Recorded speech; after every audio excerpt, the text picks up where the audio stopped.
Everyone, welcome to tonight's City Council meeting. Sorry we're starting about 10 minutes late. It is 7:10. We call the meeting to order. Our first two items on our agenda are our invocation and our Pledge of Allegiance. Tonight we have Pastor Jeff Foster from the Crossroads Church to lead us in our invocation. And please remain standing for our Pledge of Allegiance. Thank you.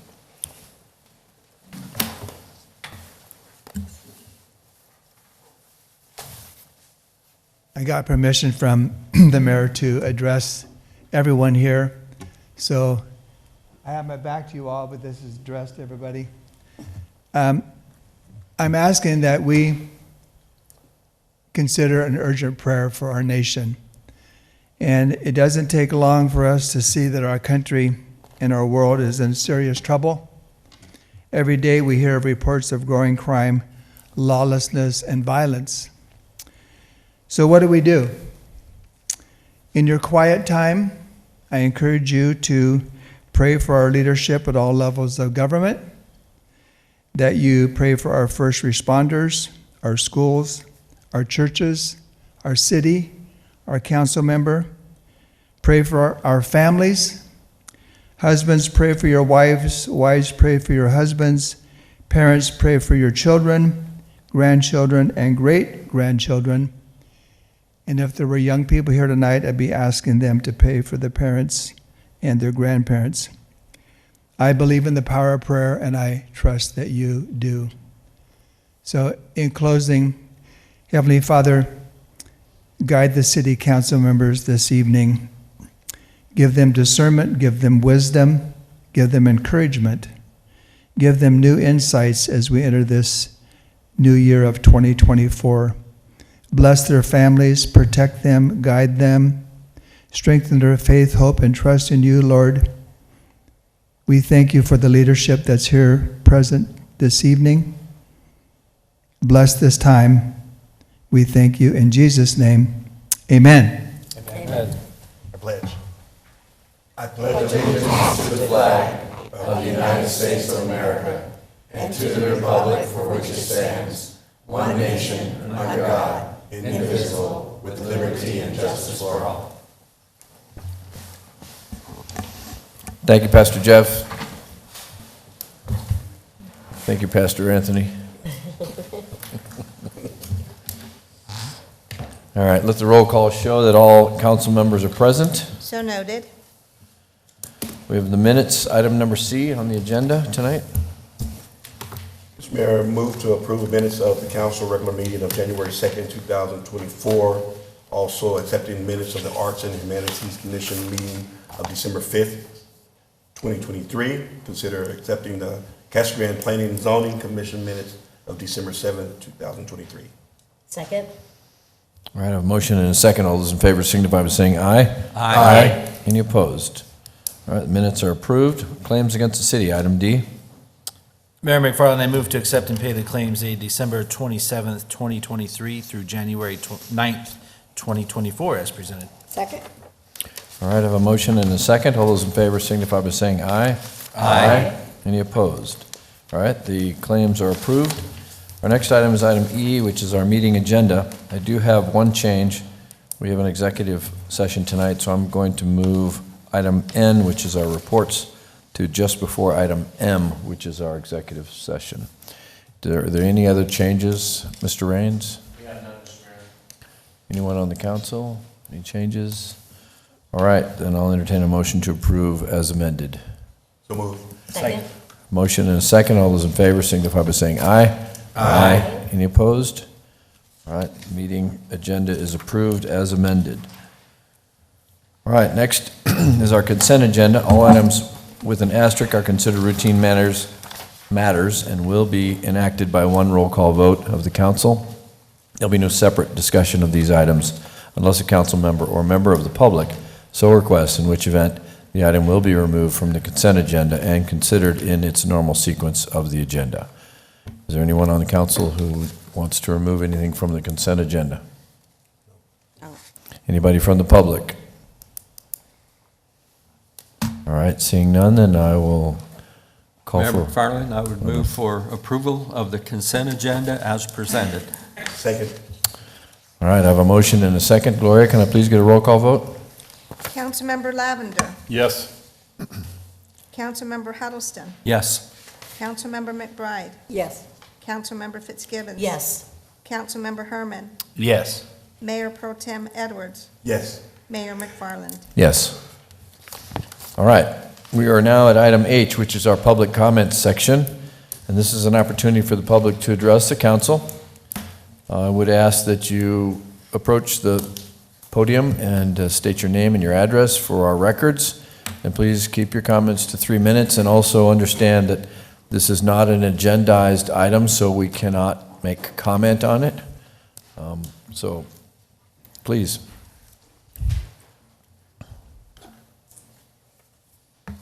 Mr. Mayor, council members, thank you for giving me a chance to speak. My name is Charles Cork. I live at 116 East Date Street on the south side of the tracks. I'm up here to talk about the homeless situation that we have in this city. We had a program in place where they were staying at the churches one night a week.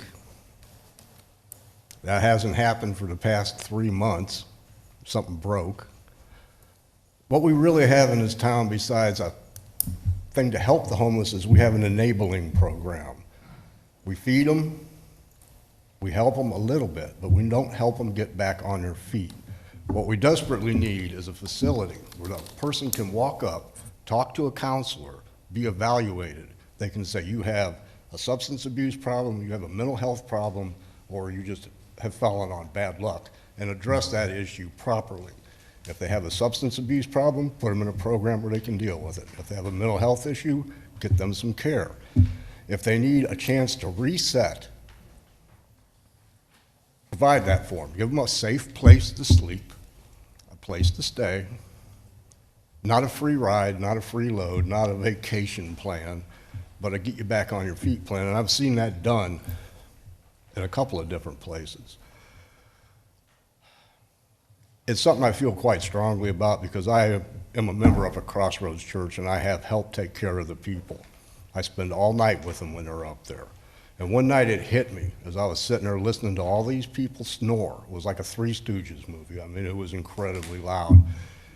They're relaxed. They're safe for one night. That's not fair.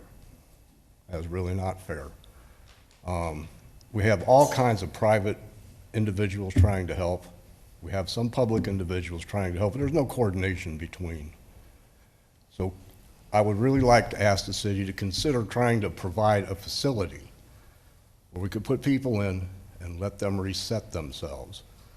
And I'm not just complaining because this past Thursday I came up here and picked up the packet to file to run for city council. I'm not a politician, I'm a citizen. I want to take care of my fellow citizens. Thank you. Thank you.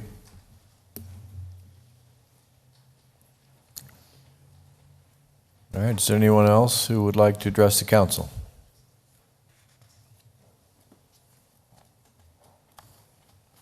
All right, seeing none, I'm going to close the public comment section and we'll move to item I-1, considering approval of resolution number 5612. Thank you, Mayor. With your permission, I'd like to present the next two items together and Please. then let you vote on them separately. So tonight, staff is recommending that the Mayor and City Council accept and execute an intergovernmental agreement with the Arizona Department of Transportation for two safety improvement projects through their HSIP program. These projects are located on Florence Boulevard, and one is at Peart and one is at Colorado. So those are the two intersections that are impacted by this project. Both projects are to construct or increase the size of the existing turn lane at Peart, and then construct a median and put a turn lane in at Colorado, and that's west of Colorado, so about 300 feet west. These projects were evaluated through our MPO program. They had a consultant come in and look at all of our crash data that identifies each of these locations throughout our city, and then we prioritize each of those areas And these two were the top of our priority list. And the reason they rose to the top of our priority list were because of the number of accidents and then, of course, unfortunately, fatalities at both of those locations. So that's what drove the approval of these projects through this safety program. The first one, which is the Peart Boulevard project, it's estimated the construction cost is going to be $504,083, and the city's portion of that is 5.7%, and that's $28,733. Fortunately, we were able to find some savings on a previous project, and ADOT allows us to reallocate those funds. And we were given $58,776 to reallocate. So that's what we're choosing to do. So we'll be offsetting the out-of-pocket cost, and so the $28,733 is going to be covered by those excess funds. And then on the Colorado and Peart project, that project came out at a total of 580, the Colorado and Florence Boulevard project. That project total was $588,040, and then our 5.7% share of that was $33,519. So we're able to take the remainder of those excess funds from that previous project to offset that out-of-pocket cost for a total out-of-pocket cost for us of $3,476. So with that, I'd be happy to answer any questions. Any questions? Yeah, Bob? Kevin, is the measurement of success a reduction in crashes?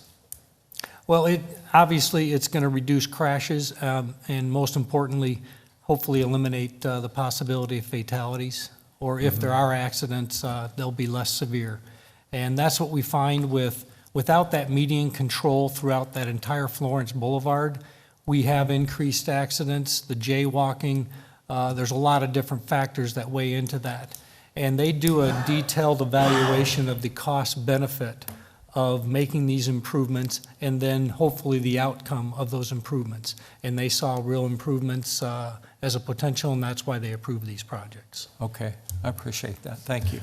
And Kevin, the Peart project is extending the left turn lane, right?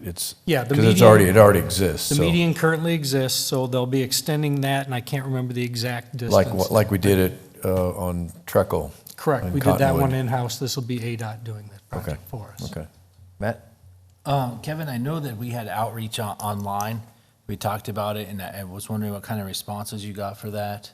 I'll just give you a couple questions real quick. Here. Okay. And then number two, did we talk to these business owners, both the businesses and the landowners, about access to their place? I mean, what kind of concerns they might have about it? And then what was number three? Anyway, that's the two I got so far. I'll think about it. Okay. First question, hell, I can't remember it. Feedback from the community. Yeah, Thank you. feedback on our So, surveys. We did do a pamphlet that we mailed out to each of the property owners, and we received no feedback online for that. We did not go out and individually contact business owners and have conversations with them. Because a lot of times in these centers that are affected here, the property owners are not the business owners that will be directly, obviously property owner will be affected as well. But, so that's a concern I have. And then the other one would be art. We talked about our streetscape, and I listened to people online, talked to people about this that are concerned. And will we have room for like metal sculptures in these medians, or plants, or I don't know. We don't want plants because you have to water them and take care of them. Would there be room for that? Is there something in the budget for that? Is that okay with ADOT? So this Because project, we're talking about I know this is not part of our streetscape project. I don't want to confuse the two, I know. But if we're making investments, why not do it, at the same time, if there's room or what? I'm not sure how that works.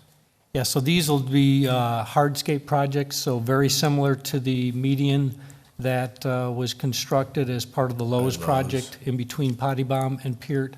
So it's just a concrete median. That does not preclude us from doing landscape in the future. It's a thin layer of concrete, so it's more of an aesthetic cover. So removing that and doing other improvements is not a barrier for us. So when we get to be our able do that. streetscape project, we could include We something. could that- absolutely do that. We could turn it into stamped concrete or decorative rock or a lot of different opportunities, as well as landscaping if that's what we chose to do. Okay, thank you. Donna?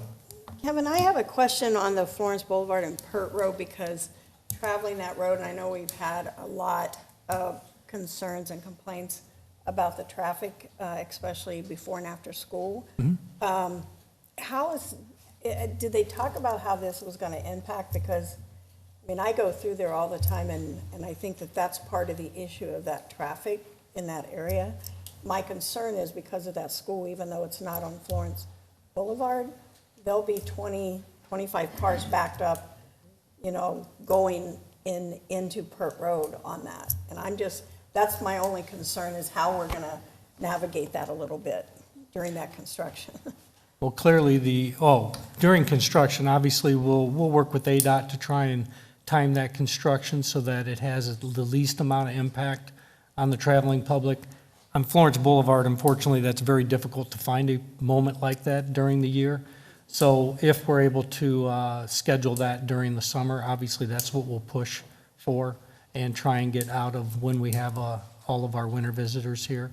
So we'll try and do that. I certainly think that if it is during the school year, we need to probably make direct contact with the school, because that's been a real safety issue in that area. Yeah, but unfortunately, anytime we do anything on Florence Boulevard, we're going to have an impact negatively as we do those projects. But unfortunately, we don't have any other alternatives if we want to change what's out there and make it more efficient.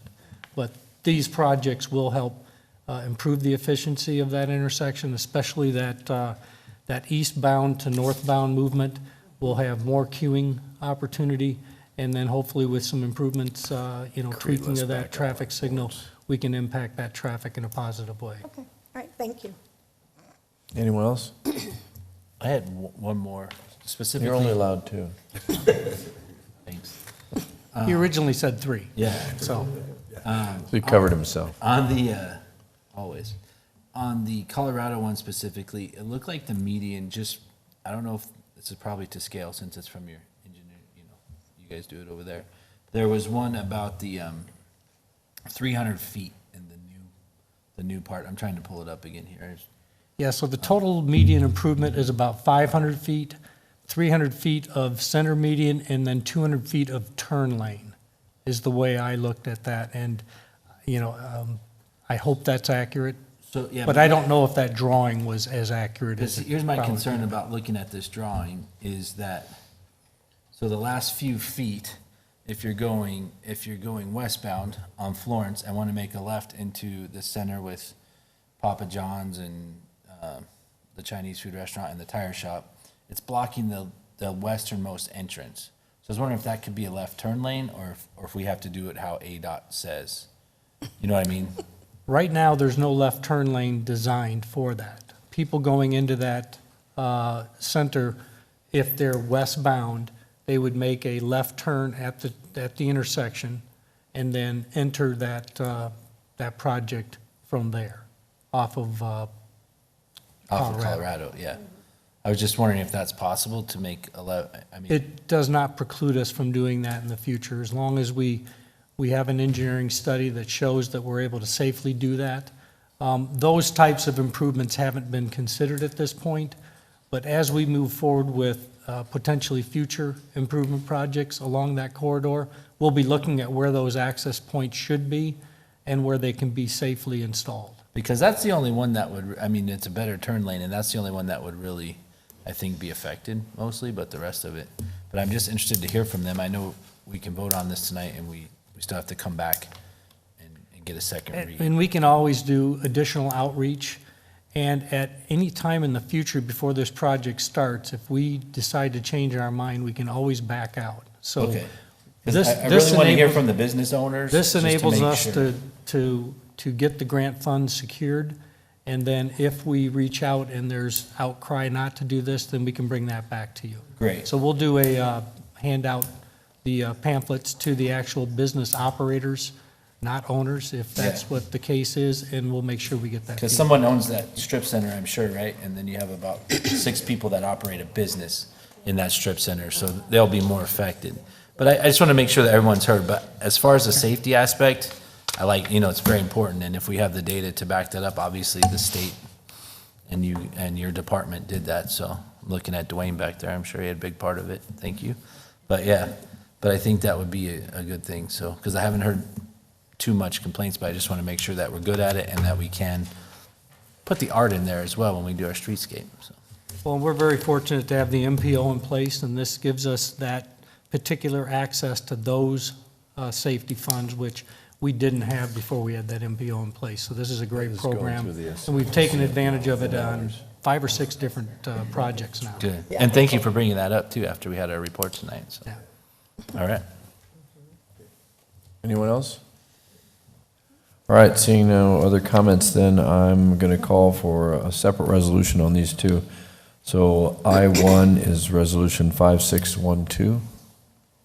Resolution number 5612, a resolution of the council of the city of Casa Grande, Arizona, authorizing an intergovernmental agreement between the state of Arizona and the city of Casa Grande for the purpose of acquiring funds from the Highway Safety Improvement Program for median and turn lane improvements at Florence Boulevard and Pierre Road intersection, authorizing expenditure of public funds and the use of excess HSIP funds for the use and the city's required match, authorizing the execution of an agreement by the city manager, and authorizing the transfer of budget authority. Mayor McFarland, I move that we approve Resolution 5612 as presented. Second. All right, I have a motion and a second. Gloria, can I please get a roll call vote? Councilmember Lavender. Yes. Councilmember Huddleston. Yes. Councilmember McBride. Yes. Councilmember Fitzgibbons. Yes. Councilmember Herman. Yes. Mayor Pro Tem Edwards. Yes. Mayor McFarland. Yes. All right, the second half of this is Resolution number 5613. Please, Gloria. Resolution number 5613, a resolution of the council of the city of Casa Grande, Arizona, authorizing an intergovernmental agreement between the state of Arizona and the city of Casa Grande for the purpose of acquiring funds from the Highway Safety Improvement Program for median and turn lane improvements at Florence Boulevard and Colorado Street intersection, authorizing authorizing expenditure of public funds and the use of excess HSIP funds for the use as the city's required match, authorizing the transfer of budget authority, and authorizing the execution of the agreement. Mayor McFarland, I move approval of resolution number 5613 as presented. Second. All right, I have a motion and a second. Gloria, can I please get a roll call vote? Councilmember Lavender. Yes. Councilmember Huddleston. Yes. Councilmember McBride. Yes. Councilmember Fitzgibbons. Yes. Councilmember Herman. Yes. Mayor Pro Tem Edwards. Yes. Mayor McFarland. Yes. All right, move to the next item on our agenda is I-3. This is considering approval of resolution number 5617. This one has a slightly increased financial impact than the last one, just so there's no shock and awe here. Staff is recommending that the mayor and city council award a contract to PCL Contracting for our GMP number 3, and this is for our wastewater treatment plant expansion. You'll recall that Wilson and Company, Brian McBride, their representative, did a presentation to council on August 1st of 2022, explaining our wastewater expansion plan. And part of that plan was the expansion of our wastewater treatment process. So we are working through the project now with GMP number 3, our final GMP, which will get us to the finish line. GMP number 1 for our wastewater plant expansion, and GMP number 2 were lead time items that we needed to get ordered so that we could try and keep pace with our goal to get this finished as quickly as we can so that we can continue to say yes to development and industry moving into our community. So GMP number 3, we have worked very hard to manage the cost associated with that. You've seen the increases that we've had on just about every project that we've presented this past couple of years through this economic impact of COVID and everything else, but our team really did work hard to try and manage the cost of this expansion. And when you really get down and look at it, our price per gallon for our expansion is very affordable when you look at what we could be expending. So this phase of the project is for $30,713,519. And we are also asking for a contingency of $1,286,481 for a total authorizing spending authority of $32 million. Let's see. The construction project schedule for this is a 597-day construction window. So we'll hopefully be wrapping up final completion of this project in September of '25. So it'll be an aggressive schedule to get us to that point, but work's already started out there, getting prepped for things to get going. So we're looking forward to getting this started. With that, I'll just pause and see if there are any questions. Kevin, what this gives us up to a capacity of what, 18 million? Yeah, so From we're our currently current at 12 million gallons a day capacity. This will take us to 18 million gallons a day capacity. And I forgot to mention, we're staying within our existing footprint. So we're not expanding the size of the plant. We are just making the existing systems more efficient to treat more waste. So we are not impacting the quality of our effluent. We'll still be producing A+ quality effluent. And we're building in a lot of additional redundancy and capability just to handle additional waste loads. So our process is becoming more efficient. We're hoping to see cost savings with our daily operational costs once these improvements are made, and hopefully a lot of other benefits as well. All right, thank you. Any questions for Kevin? We had this in a study session, so Yeah. shouldn't have been a shock. Although it's a lot of money. It is. All right, well, seeing no questions from the council, then I will call for a resolution number, please, Gloria. Resolution number 5617, a resolution of the council of the city of Casa Grande, Arizona, accepting the proposal from PCL Construction, Inc. to provide construction manager at risk services for the water reclamation facility upgrade construction project, authorizing expenditure of public funds, authorizing the transfer of budget authority, and authorizing the execution of a contract. Mayor McFarland, I would move for approval of resolution number 5617 as presented. Second. All right, I have a motion and a second. Gloria, can I please get a roll call vote? Councilmember Lavender. Yes. Councilmember Huddleston. Yes. Councilmember McBride. Yes. Councilmember Fitzgibbons. Yes. Councilmember Herman. Yes. Mayor Pro Tem Edwards. Yes. Mayor McFarland. Yes. All right, let's move to item I4. This is considering resolution number 5616.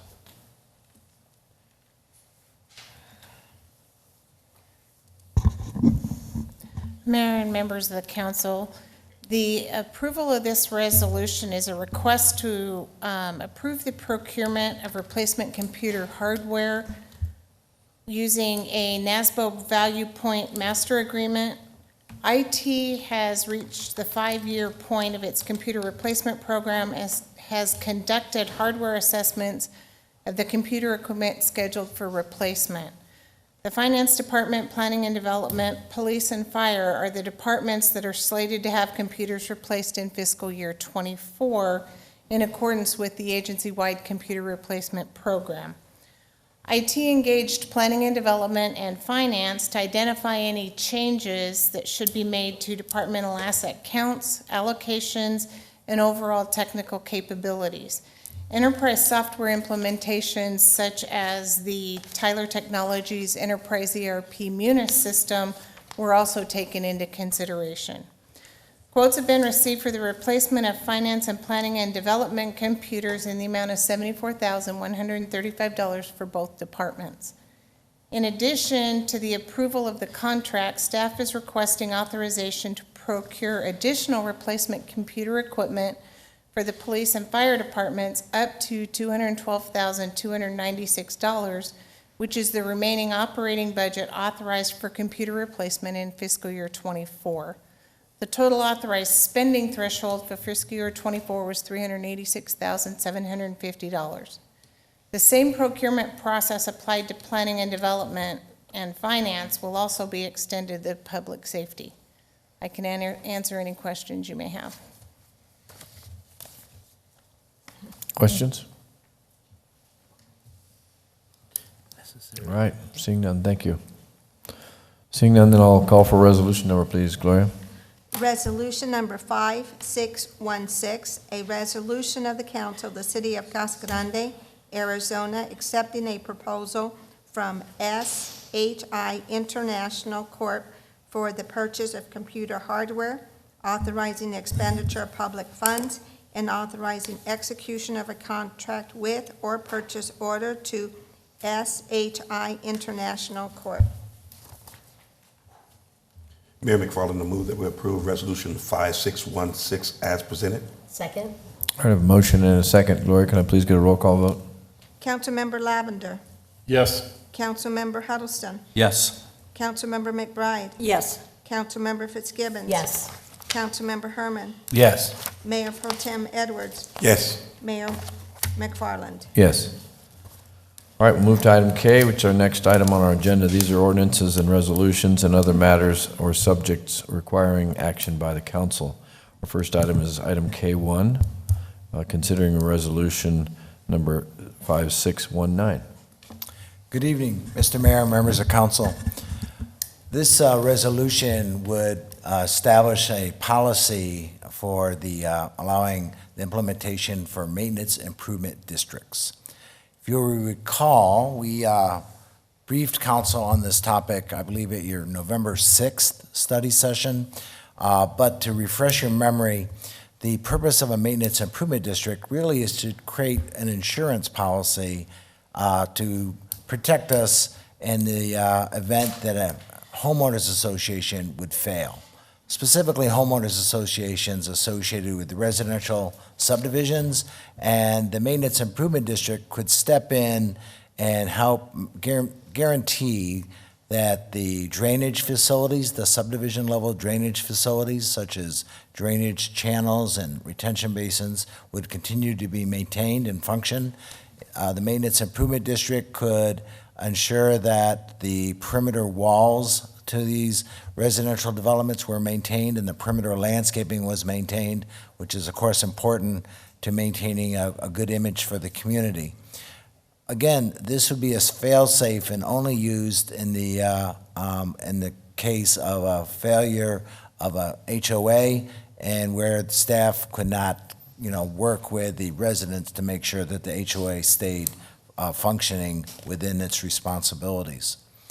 If council adopts this resolution this evening, we would still have to come back to council with creation of a maintenance improvement district with each residential subdivision. We'd bring that back to council for your consideration as a companion item when you're considering the final plat. So this doesn't impose the maintenance improvement district on any subdivision. It just sort of sets forth the rules and the process for that to occur. And the final decision to create or not create a maintenance improvement district would rest with council with a future decision with each residential final plat. In addition, once the Maintenance Improvement District was created, council would sit as the board of directors in a similar fashion that you sit as the board of directors on CFDs. And so in that capacity, you would annually determine what mill levy, if any, would be levied with the Maintenance Improvement District, and what improvements, if any, would be undertaken by that Maintenance Improvement District. So council has a lot of opportunities to engage in, how these maintenance improvement districts would actually function in the future. This sort of just sets the stage to allow us to move forward and bring these forward as a recommendation in conjunction with final plats. With that, I'd be happy to answer any questions you might have. Paul, would it affect existing subdivisions? It would not. So just future subdivisions? Yes, and the reason, theoretically, it could if somebody wanted to create one, but just like a CFD, I believe it takes 51% of the property owners to consent, so that would be tough to do with an existing subdivision. Okay. Not impossible if an HOA was dysfunctional and those residents wanted to do something, they probably could. Okay. But we envision it really happening just with new subdivisions where the developer controls all the property. Okay, all right, thank you. Any other questions or comments? But an existing one could, if, in case there was a... I believe it could. I'll ask for some legal advice here. Yeah, an existing subdivision certainly could ask the council to create an MID. Okay. But to Paul's point, the bigger the subdivision, the more signatures you would need in order to do that. Because we do have a couple that are half-filled, that are not very functional. Might be an opportunity for them, that's all I'm thinking. So, okay. Matt?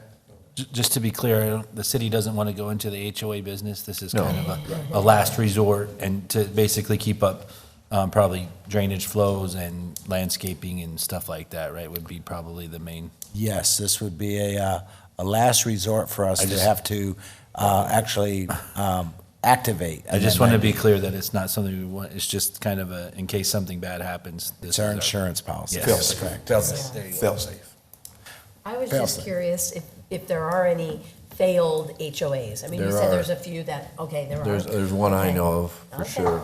Yes, there are. There's probably more than one. There's one that I know of where the retention basin is just not being maintained at all. Nor the landscape's not And the maintained. landscape's not being maintained, That's- that's right, and it's on one of our arterial roadways, and the good news is there's some vacant lots in there, and we're talking with the developer who's purchasing the vacant lots in a way to kind of reactivate the HOA, Right. and we're hopeful that that's gonna happen, but yes, there are some failed HOAs in the community. And in those cases, we could stand it up, but then they could take it over too, That's true.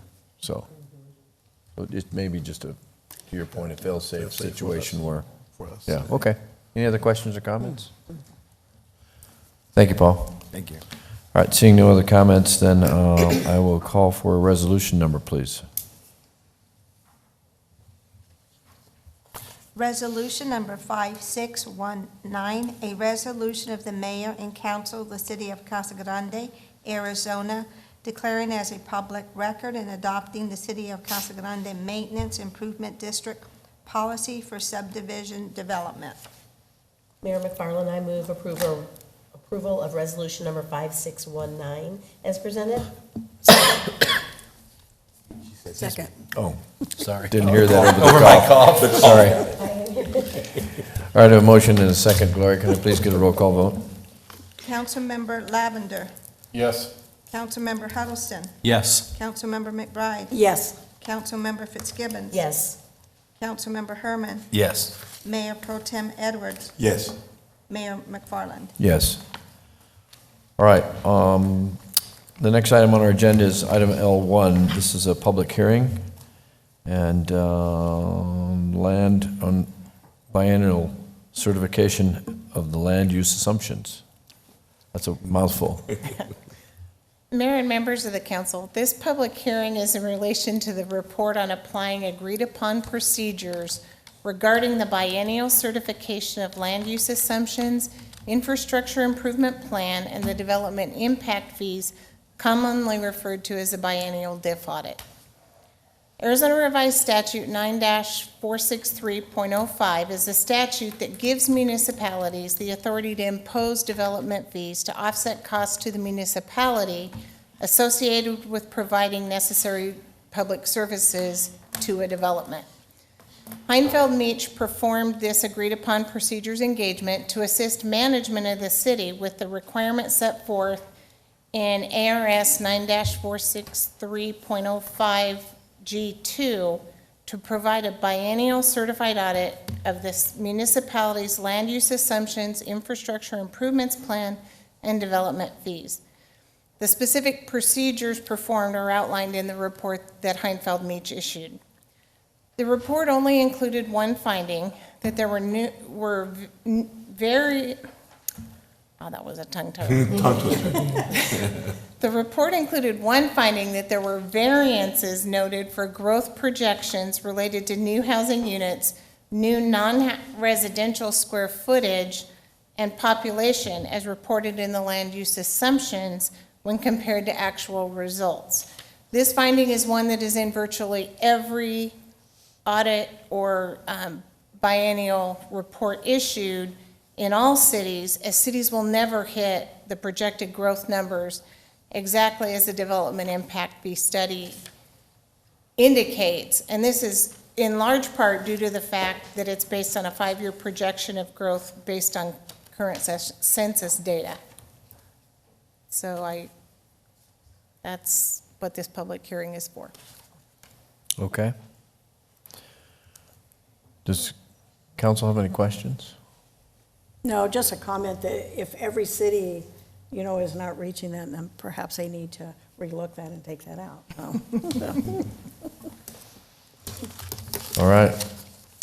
Well, this is a public hearing, so I will open the floor. Is there anyone here who would like to address the council on item number L1? This is, again, our audit on the biennial certification of land use assumptions. All right, seeing no one jump up, I will close the public hearing, and do we need to have a vote on this at all? We don't, do we? We don't, it was only. It's just a public hearing, We're okay. only required to have a public hearing. Okay. All right, well, very good, then. That concludes most of our business. We do have some reports still, so I'll start to my left. Mr. Lavender? Yes, sir. It was a disappointment on Thursday that our annual Unity March had to be called off because of weather, but it was quite a storm that went through, so we're glad we didn't do it. But I want to thank Anthony Edwards for making himself available to the middle schools to go out and give the speech that he was going to give out here on Thursday. I also want to commend the work of Lisa and Anthony and our committee leader, Scott McEwen, on the Martin Luther King Day of Service. It was a huge success. Mayor, thank you for the development of the proclamation honoring Pastor Humes. I know that his wife, Linda, was very touched by that.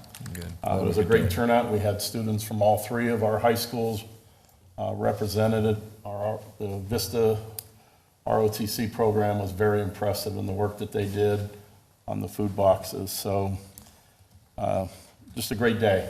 I think it's a tradition. Last year it got rained out, but I hope it's a tradition that continues to grow. I want to congratulate our new high school board president, who's sitting in the back, Mr. Wilkie, for his willingness to serve. Also, I wanted to share with everybody a story of grit and perseverance. Our Union Cheer squad, as many of you know, they lost probably their key member of the squad because she was the center of a lot of the routines they were doing in the tragic shooting of Haley Stevens. At first, they weren't going to compete anymore. And then through a process of grieving and stuff, they decided to go ahead and compete. This last weekend, they redid the entire show, and then on Friday, 2 of their team members got injured. And so again, they decided, you know what, we're just not going to do this. And then they reflected again, redid the entire show Friday night and Saturday morning. They competed Saturday, got 3rd place in their division with a score of 90 out of 100 and qualified for the National Cheer Championships the weekend of February 16th and 18th. That's huge. In Anaheim. So just, Again, everything that team has gone through, to be able to qualify for nationals is just a great testament. Also, last week, we also lost a student at Vista, Alan Benitez, in a tragic motorcycle accident this Thursday night at 6 o'clock. The students and staff at Vista Grande are doing a candlelight vigil for Alan as well. And please keep that school in your thoughts and prayers as they are grieving for one of their students. That's all I have, sir. Thank you, Mr. Lavender. Donna? Just a couple things, reminder, as probably everybody knows, the big street fair is this weekend, the 20th and 21st. Holly is still looking for some volunteers, several different shifts, so if you are going to be out and about down there, please contact her to help her out. And then during that time, our library, Friends of the Library, will be having their big sale down on Florence Street. They'll actually be in the building where the old Black Box Foundation Theater was. They'll be down there for a few weeks, so please go down and support them. If you recall, we have a bookmobile, largely because of this group and what they've done and raised some money, so please do that. And then congratulations to our local DECA, who had a great showing representing Casa Grande, and I think Drake, if it's Drake from the Youth Commission, Yes. was highlighted, I believe, by the mayor of Sierra Vista, and I thought that was really great that they publicly recognized him. So that's it. Thank you, Donna. Matt? Thanks. We had a youth commission meeting on Saturday morning, and I'll say two of the cheerleaders made it to the meeting and then went off to their competition and did good. So those kids do a lot, and they're really great group. We moved a few things around. We had to postpone our 20th anniversary celebration to make it bigger and better so we can get better in contact. So listen for that. It'll probably be in the fall at this point. Just a lot of things happen, and that's going to work out a lot better. And then the chamber annual dinner is on the 26th, on Friday, next Friday, or 2 Fridays. And then the Taco Fest is March 30th, don't forget. And I had an interesting thing, a friend of mine who happens to be the mayor of Prescott Valley posted on his Instagram that Casa Grande recently partnered with APS and their local adult and student artists to help put some culture and life into what would be a normally dull APS transformer. So what do you think? I bet we have some amazing artists, so let's spruce up Prescott Valley. So they're using our idea, so it's working statewide, Gloria, so thank you. So it's just neat to see that a lot of people, not just us, notice what we do. And so it makes a difference. That's very cool. For people. That's all I have today. Thank you, Matt. Anthony? Yes, sir. First of all, I'm so thankful to Scott McEwen, as Mr. Lavender had mentioned, Scott McEwen, and also the committee for the MLK Day of Service. We had a wonderful time, a very big turnout. It was very, very good. Also, Mr. Mayor, thank you so much on behalf of Sister Linda Humes and the proclamation for her husband, Juan Humes. Thank you and appreciate you and the time that you've shown even your love towards that family and building her up, lifting her up. Also, the mayor of Sierra Vista sent me a picture. All right, I got the picture of Drake. He's a good friend of mine. He's a pastor as well as I am. And so he sent a picture. He says, "Do you know this guy?" And he's with DECA, and he just finished winning, took first place. Matter of fact, Maestas. Yes. Drake Maestas. Drake. And so he did send me the picture. He said, "Do you know this guy?" I'm like, "Yes, he's from Casa Grande, and our youth commission is good too, and the DECA program is good." And so, but anyways, I was able to toot my horn a little bit. But I'm so thankful for the opportunity to be able to serve our community, and so thankful for once again the turnout and all those supporters of the MLK Day of Service, and we're getting bigger and bigger and bigger, and want to continue to grow with that. And I believe that's it. All right. And thank you also, Anthony. I felt like Pastor Juan was right there. I don't know about you guys that were there. I just felt like his voice was, you were him. So it just really brought a lot of emotions. But no, it was, thank you. And one more thing, of course, we had a great day on Monday with all the kids. It was great seeing the kids, and they were excited to get out there and roll their paintbrush, clean up trash and everything. But But thanks to the city staff, I mean, we met with the sanitation department, they were, the Casa Grande PD, Wendy was Yes. working with us, trying to make this whole graffiti thing, it's the first time we've done it. We have some little tweaks we have to make if we do it in the future, but, you know, the kids loved it, you know, they really did, and the community was excited to help, so, but, you know, great participation, and Jeff, you know, for bringing all your students and clubs, and, you know, the LDS missionaries were there, the, you know, all the high schools, even Mission Heights was there, so good event. I'm looking forward to that in the future. The point in time count, the homeless point in time count is next week. There's a training tomorrow at 9 a.m. at Casa Grande Police Department. So if anyone is interested in participating in the annual point in time count, you have to go through the training, and that's tomorrow. And then next week is the actual count. The day is on Wednesday, the 24th, but the city's gonna, I think we're gonna do it 2 or 3 days next week. So at tomorrow's training, they're gonna have, get people that want to participate and put together calendars and schedules of who's gonna be able to go out and count the next day.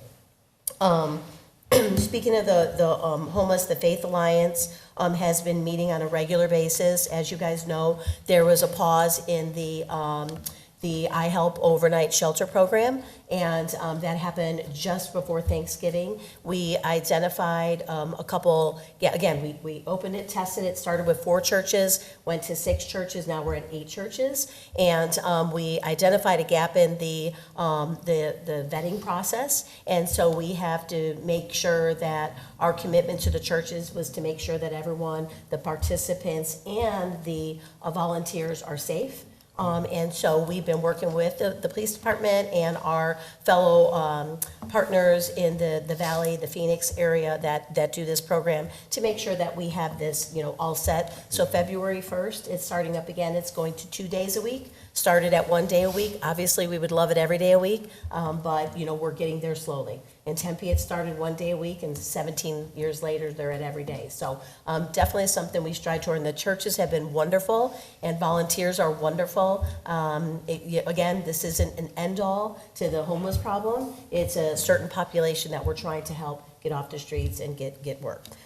So that's an update. Cesar Chavez Memorial Committee, Jeff and I are on this committee. We have the application available, so if anyone, it's online, if anyone has a high school senior that is going on to college, they can go on to the CesarChavezPenel.org website, and the application is live. It is due on March 6th, and you can email your application to G. Leja. Gloria is also on the committee. gleja.chavez.committee@gmail.com.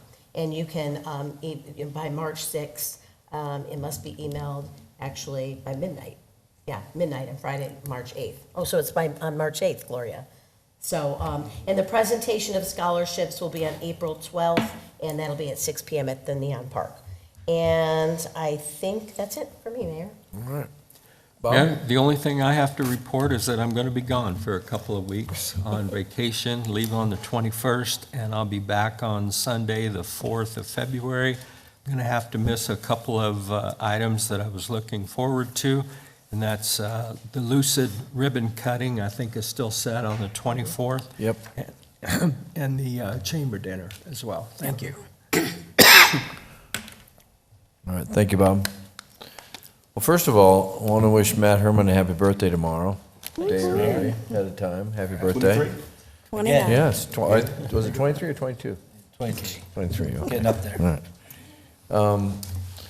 And on a lesser, lighter note, the legislature's back in session.